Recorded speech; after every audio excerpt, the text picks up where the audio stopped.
Akkam jirtu kabajamtoota daawwattoota qophii simboo keenya kan torbee kanaatiin ammoo hojiiwwan qophii simboo keenyaatiin bara 2017 keessa hojjennee muraasa keessaa kan isin yaadachiisnu ta'a hanga xumuraatti nu waliin tura.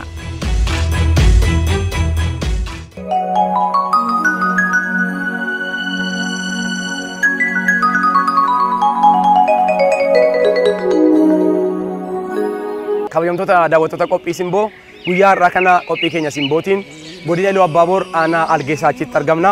Bakkeewwan hawwata turizimii godina Iluu Abbaaboor aanaa Algeessaachii keessatti argaman keessaa guyyaa har'aa qophii keenya simbootiin fincaa'aa ilkee isin daawwachiifna. Bishaan ilkee kun ka'umsi isaa aanaa Algeessaachii ganda uusoo siggee keessaa ka'umsi isaa jechuudha. Bishaan kana irratti muka ilkee jedhamutu irratti biqilee jira jechuudha. Qabeenya fincaa'aa sooritaanii lammaffaa irratti sadarkaa lammaffaa irratti qabnu jennee waamnudha. Qabeenyi kun akkuma isin ilaalartanu fincaa'aa qofa osoo hin taane bosonoota hedduudhaan akkasumas bineensotaa fi simbirroota gosa hedduudhaan kan as keessatti haammatamee jiru jechuudha.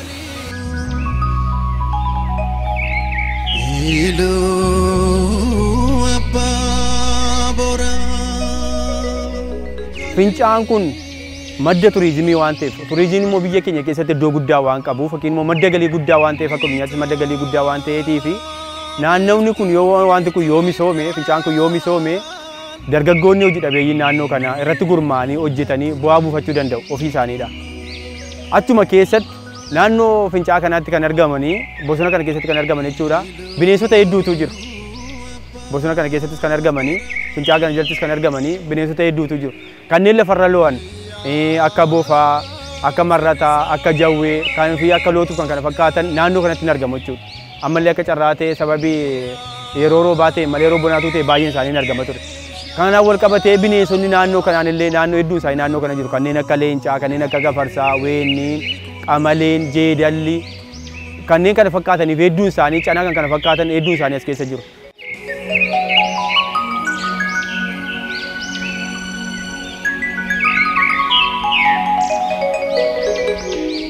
Faayidaan inni barbaadu foolchuu irratti xinnoo se'aan xinnoo waan jiruuf iyyuu sadarkaa kana irra ga'e malee amma isaatii ammaatii kaasee immoo jechuudha. Haala gaariidhaan hojiin inni barbaachisu hojjetamee gara faayidaa kennuu irratti calqabnee jira jechuudha. Kan fincaa'aa ilkee kanaan duras hawaasummaan kunuunfamaa jira. Hawaasni keenya madda galii isaa waan ta'eef madda turizimii aanaa waan ta'eedhaa fi xiyyeeffannoo guddaatti kenneetiyyuu kunuunsa barbaachisaa ta'e kennaafii jira. Qaamni kana misoomsuudhaaf nullee simannee karaa guutuu ta'eedhaan kan ofitti qabnee hojjechiisnu ta'udha. Akka aanaa keenyaatti garuu karaawwan kiiloomeetirii 2 akkas galtu kanallee bara kana hojjennee fincaa'aa kanatti baasuudhaaf akkuma aadaaf turizimiitti illee karoorri kun nuuf qophaa'ee nullee mirkaneessinee fi waan kun hojiitti akka galamu taasifamaa jira jechuudha.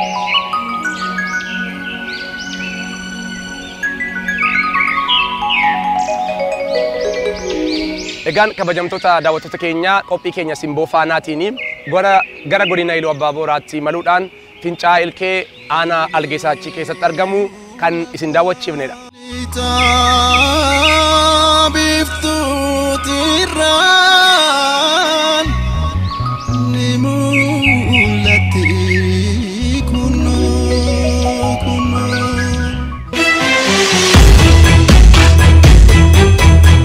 Tunadati ya jalile sa marguma kadumo tirabuma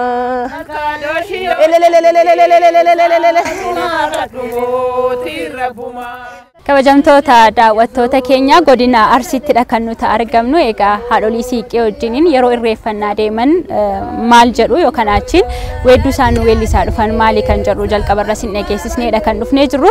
Qophii simboo faanaa keenya har'aatiin ammoo haadholiin siiqqee gahee isaan hawaasa keessatti qaban kan ittiin isin biraan dhaqqabsiisnu ta'a. Irree nu nagaami, siinqee nu nagaami, ganyaa nu nagaami. Dubartiin teenya kaleessa siinqee malee hin baatu intalli. Intalli heerumtu siinqee malee hin baatu jechuun siinqee malee gaa'ela ofii guutuu ofii hin deemtu. Siinqeen duudhaa guddaa qaba. Aadaa Oromooti irratti siinqeen qaxxaamuranii siinqeen haalli ummanni isii itti ilaalullee ummanni keenya ummanni Oromoo kabajaa guddaa ilaalan. Natti bareeda jettee bakka qophii wayii jiru qabattee deemuu hin dandeessu. Seerri isiidhaaf hin eeyyamu jechuudha. Guyyaan isiin qabattu gaa'ilatu jira. Yeroo gaa'ila isiisan ani wantiin qopheessuuf mucayyoota biyya san gaafan heerumsiisu siinqeena qopheessa fi boraatii nan qopheessa fi baarree jedhama yookaan madaala jedhama isa nan qopheessa fi baarree san fi siinqee boraatii abbaa manaa ishii santu eega ishii fudhatee bahee duraan farda amma immoo konkolaataa keessa eega godhatee raawwateen booda jaaltota isaa wajjiniin deebi'ee raawwatee siinqee fi baarree boraatii sanarraa fudhata anarraa fudhata jechuudha. Tunaadaati yaa jallilee saa margumaa kadhumooti rabbumaa.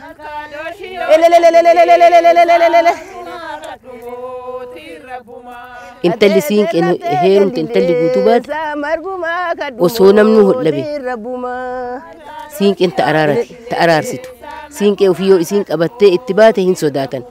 Sodaa guddaa qabdi. Maaliif isilleen akkasuma kabajaa qabdi. Intalli haati siinqeen baafte, intalli haati siinqeen heerumsiifte, achillee geettu jaalallee hin taati. Ta siinqeen heerumte jaala godhatan. Hookaan intala siinqeen heerumin jaalan taatu achittuu kabajaa guddaa qabdi. Ejersaa jaboo hunda gaara waan jabaatellee rabbuu nu gargaara. Mee amaanaa jettiin. Amaanaa yoo jettuun kana wanna jabaata yaa rabbii kiyya amaanaa sitti dhiifannee si kadhatuuf baane ati nuu dhagahi nuu araarami waan nu baaneef kana nuu araarami jechuu barbaade adaraa sitti kennanii jechuu barbaade amaanaa yoo jettuun araara hoo jettu mooyyuu warroota ishii jalaa wal lolessan araarsuu barbaadetii jechuudha. Jaboo lafa gaara waan jabaatellee rabbuu nu gargaara mee amaanaa. Isiniin qabattanii gisee itti qabattan qabdanii jenneetini inni barsiisnaan ijoollee teenna jechuudha. Karaa irratti illee itti dhufne yooma inni kan aadaa beektu isin numarraayyuu fuuteyyuu hin qabattu ta'an bartuun ni tabeettu illee ni jirti ammaayyuu jechuudha. Yooma amma kana yookaan footoo uumamaa ittiin kana jedhanii nu garuu nu qabsiisu aadaa nu qabsiisu jecha kan beektu illee ni jirti duudhaasan jechuudha. Ijoolleen teena nurraa haa bartu. Hawwatiin ammaa horri hawwatii siinqee ta'e kun ijoollee ofii taa gabarate taa haga feete digirii feetellee fiddee jette seera feeraan heerumsiisan. Aadaa teenya ka amma nu deebite tana rabbiin nurraa haa tursiisu. Jallee dayattee jallilee saa margumaa kadhumooti rabbumaa. Malkaadooshi yoo jallilee saa margumaa kadhumooti rabbumaa.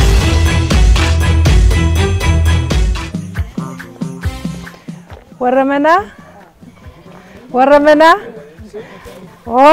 akkam jirtu fayyaa battu nagaa keessanii nagaa galata waaqayyoo eenyu suniin jedhu Shittaayee Abbabeen jedhama. nagaadha Nagaa keessanii nagaa galata haa ta'u eenyu maqaan kee laliseenaan jedhanan immoo madaqee waan sitti agarsiisuun qaba.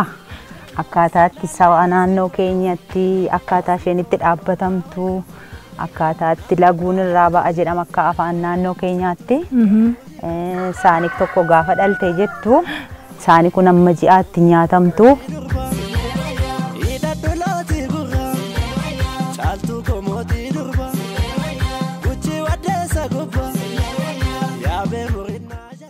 Sa'a kana nan ilmaa gaafa ilmee jedhu aannan ishee keessaa bahu kana dugda isheetti cophaa.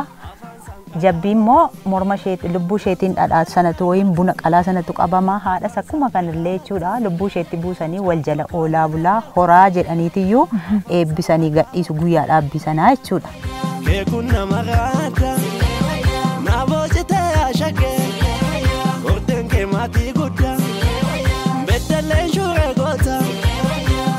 Sa'a kana in eebbisnaa. Maal jedhan eebbisu? Akkatti eebbisnu waaqayyo wal jala hoosheessi haa bushuu horii 100 ta'ii jennee eebbisna jechuudha.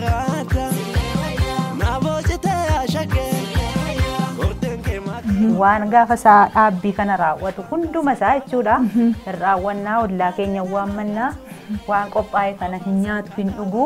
Wantundu qophaa'e irraan bareeda jiru. Wantundu qophaa'e jira, geessoon jira, gaarreen jira, buna qalaan jira, itittuun jira jechuudha.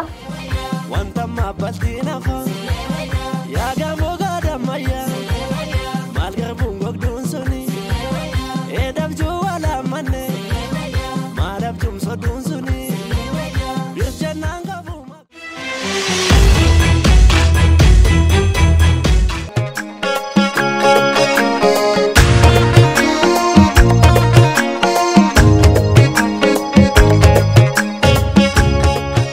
qophii simboo keenya har'aatiin waa'ee seenaa magaalaa Nageellee Booranaa sin daawwachiisna.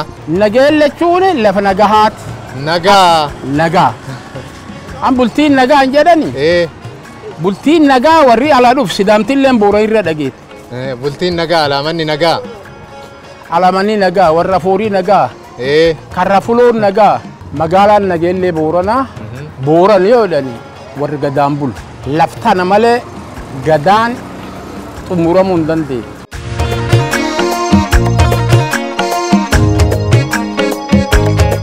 Giddugalli kun yeroo dhiyootti hojjetamuuti malee dargaggeessaaf akka malee iddoo bashannanaa guddatee jira.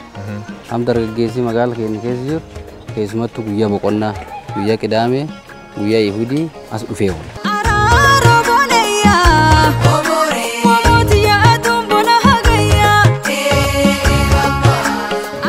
Dhagaan kullee waan aadaa naannoo kanaa agarsiisaa dhagaa garaagaraa jira. Dhagaan diimaan asirratti taa'u kun. Dhagaan diimaan asirratti taa'u kun. Naannoo kanaa ba'a jechuudha. Naannoo kanaa ba'a. Baay'inaan dhagaan ijaarsa naannoo kanaallee diimaa kanaa jechuudha. Dhagaan kun dhagaa akka malee jabaati.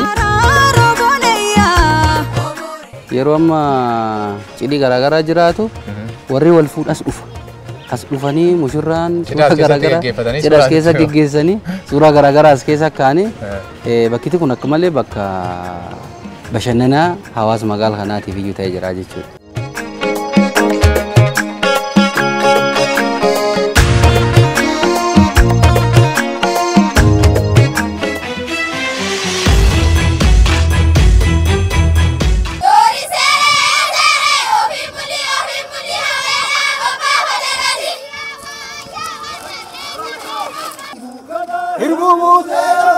Akka karrayyuutti tuuta michilleedha sirna gadaa kanarra kan jiru.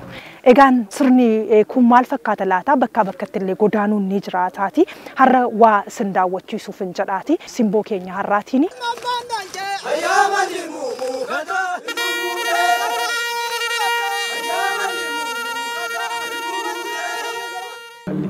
Nuti Oromoo karrayyuudha. Oromoo karrayyuun immoo warra gadaadhaan buluudha. Gadaan immoo waggaa 8 tuutatti aanturraa tuutatti aantutti dimokiraasiidhaan nageenya gaariidhaan kan ittiin darbuudha. Nuti amma dabareetu nutti ga'ee akka tuuta gadaa michilleetti har'aa dhufne amata ajaa jechuudha. Gadaa kenninaafi jechuu gadaa jechuun hennu jechuun gadaa guutuun kenninuuf akka isaan shaakalan gadaa tana akka ilmi daraara kun akka shaakalu isaanitti kennina. Waggaa isaan marsanii deebi'an dhaqaniitti addacha qabatan ammas. Muruun kun dhiira jechuudha. Warri gadaa korma jecha akka kormaa qabatanii kanaan beekamte. Fiiganii kutanii dafanii addacha qabatanii asii deebi'anii raatan tulluu baanii korbeessa qabatan.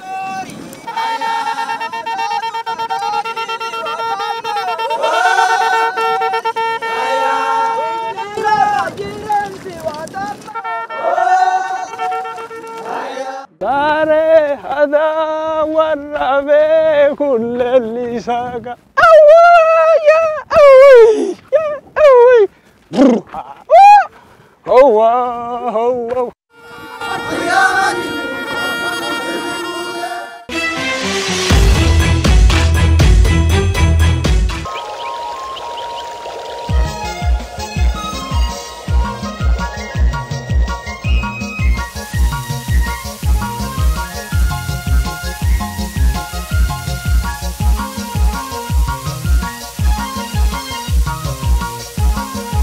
Qophii simboo keenya har'aan dudduuba keenya fincaa jira. Gamaa gamanni bosona isaa baay'ee namatti tola. Nutis bosona kana keessa baanee maanguddoota naannoo ogeessota qabannee fincaan kun fincaa maalii jedhaman isa sin daawwachiisuuf seenaa isaa sinitti himuudhaaf sin biraan ga'uudhaaf asitti kunoo wal geenyeerraa. Naannoo kana keessatti bosona adda addaatu baay'ee kanatti baay'inaan argama.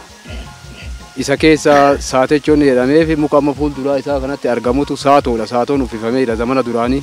Sanirraa ka'ee fincaa saatechoo jedhamee waamama.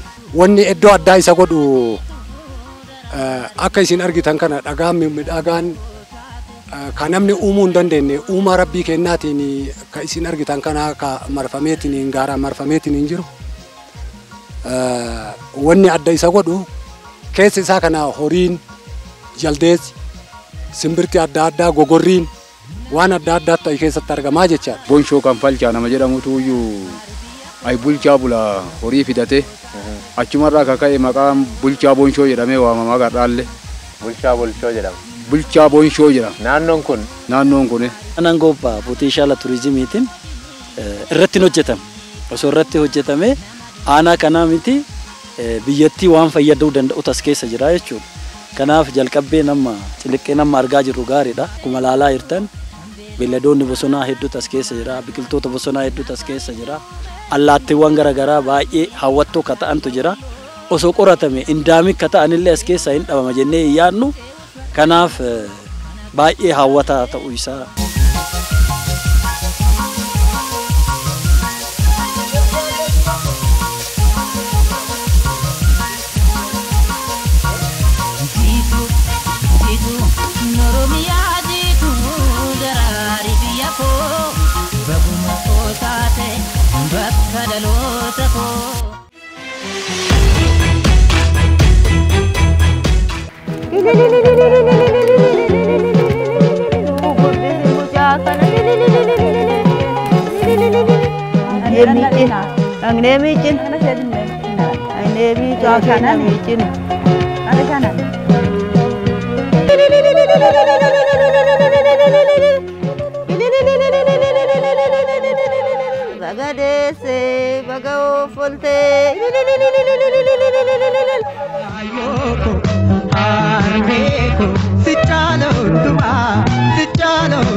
Guyyaa itti shanan dubartiin deessee itti kabajaa jirrudha.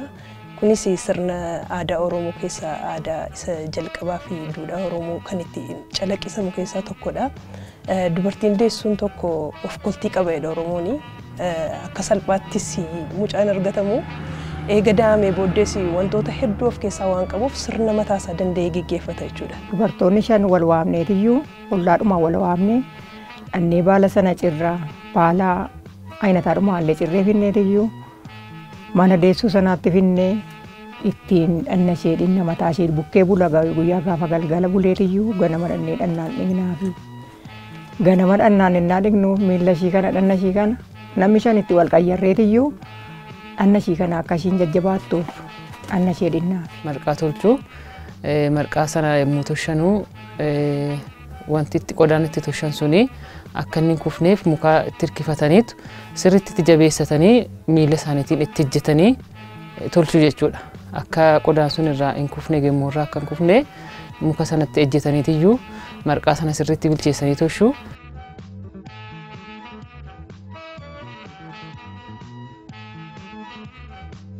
Qorichi michiisuun bakka garaagaraarraa baala garaagaraarraa iyyuu walitti dhufee affeelame.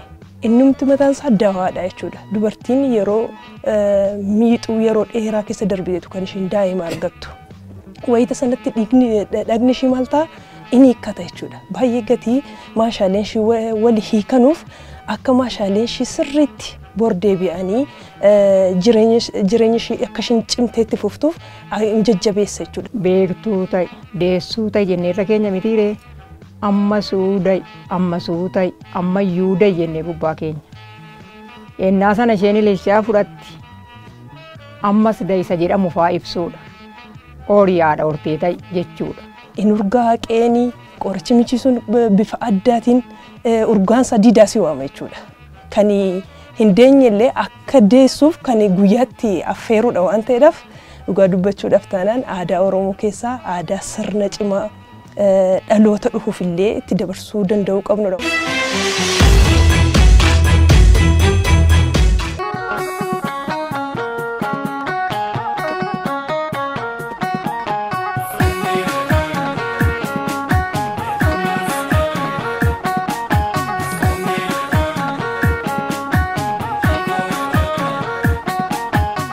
Daawwattoota keenya qophii simboo keenya har'aatiin bakka tokko sin daawwachiisuuf hin jira. Soorgaa gaafa jedhamu dhageessanii beektu? Har'a bakka kana sin daawwachiisuuf hin jedha.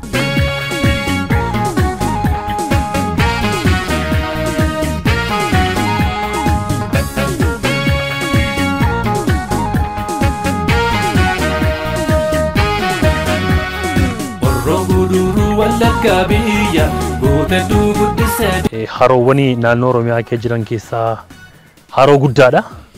Haroon kun namtolcheedha. Bishaan isaa ciisaadha. Bonaaf ganna inni irratu bal'inni isaa hektaara 14.5 irra kan inni jiru bishaan isaa. Haroon isaa qofti. Haroon isaa qofti. Iddoon kun hektaara 30dha. Guutummaan amma daggata agartee kun dabalatee.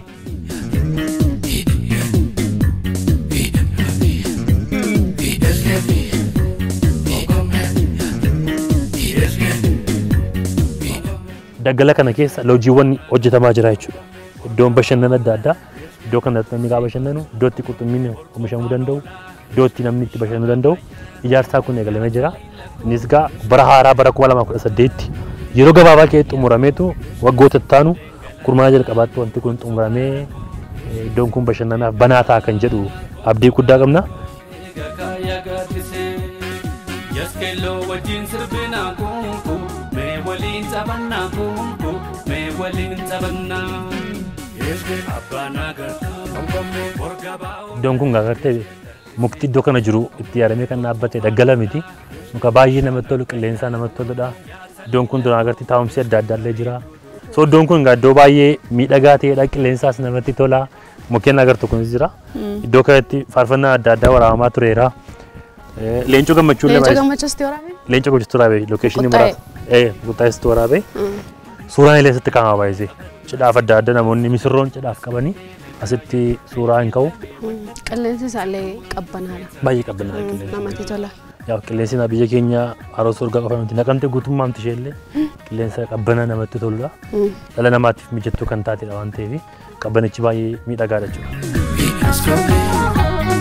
Aannan goromsaa yabaaduu maandi biyya aannaniiti maandi biyya aannaniiti.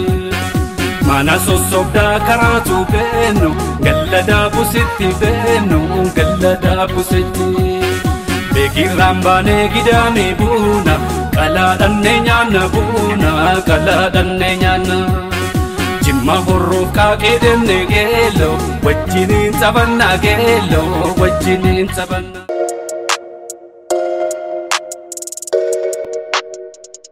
Qabeenya uumama Oromiyaan qabdu keessaa tokko bira isin geessinaatiin waliin tura.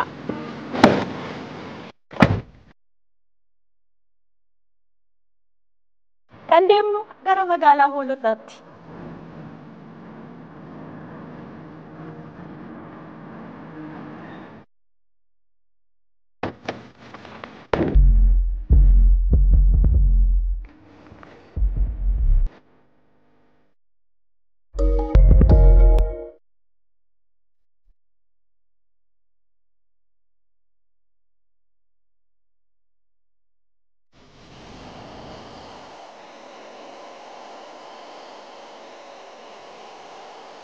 Iddoon ammatti argamnu Fincaala laga Hoolotaa jedhama.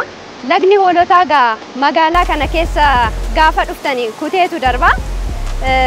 Moggaasni maqaa Hoolotaa jedhullee maqaadhuma laga kanarraa ka'eetu moggaafame. Uumamaan badhaatu jannata lafarraa. Hoolotaa marga jiidhaa jecha Hoolotaa. Lataa walii kenna marga walii kenna. Kanaaf hoolotaa kan jedhamu suni maqaa irreecha kanaatiin wal qabatee kan moggaafamedha. Lagni Fincaa'aa kun immoo laga hoolotaa keessaa isa tokko jechaadha.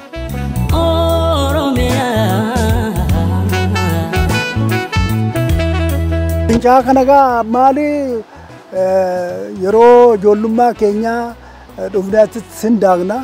Asitti dhufnee bashannanna. Gaa kun immoo sirriitti amma misooma ijoolleen keenya kana caala baay'eetti bashannanuu dandeessi. Bakki isaa magariisa Fincaa'aadha. Neecharii faana ikooturizimiidha. Iddoo kana gammadeeti iddoo kana kan dhufu jechuudha. Hawaasni naannoo kanaa immoo bal'inaan iddicha eegaa jira.